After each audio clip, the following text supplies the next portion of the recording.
This morning, Duke University will not sound a Muslim call to prayer from the chapel's bell tower. It was supposed to be a new weekly tradition, but the school scrapped the plan after public outcry and some threats. Julianna Goldman is on Duke's campus in Durham, North Carolina. Julianna, good morning.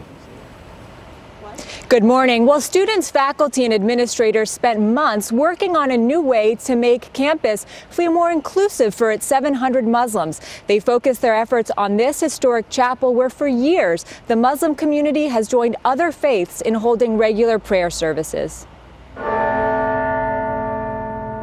On Thursday, plans to chant the adhan, the Muslim call to prayer from the iconic Duke University bell tower, were canceled following security threats and a barrage of criticism from the community, as well as Franklin Graham, son of evangelist Billy Graham. This is not a God of peace. It's just not there. There's no history of Islam being a peaceful religion. After Duke initially announced the plans, Graham took to Facebook to denounce the decision, writing, "Followers of Islam are raping, butchering, and beheading Christians, Jews, and anyone who doesn't submit to their Sharia Islamic law.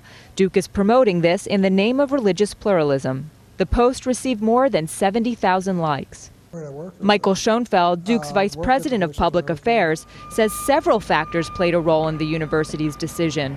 There was more than one Facebook post, and we received a number of calls and emails, some of which were actually quite vitriolic.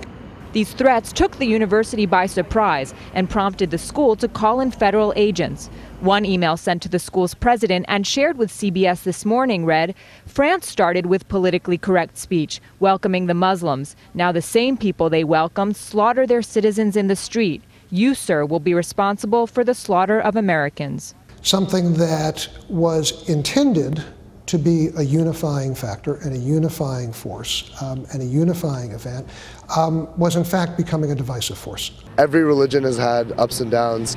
Every religion has had violence associated with their history. And so I don't really think it's fair. Omid Safi, director of Duke's Islamic Studies Center, says last week's terror attacks in France may have contributed to the violent nature of the threats. And while student safety is paramount, he's disappointed by what he feels is a lost opportunity to show the peaceful side of the Muslim community. Muslims have been praying inside the Duke Chapel for over 20 years. This is not a new thing for us. I'm disappointed in the fact that something that should be a celebration of religious coexistence is now having to be weighed in this larger context of the threats that have come against our community. The call to prayer will instead be held from an area right in front of the chapel when Muslims gather today for regular prayers.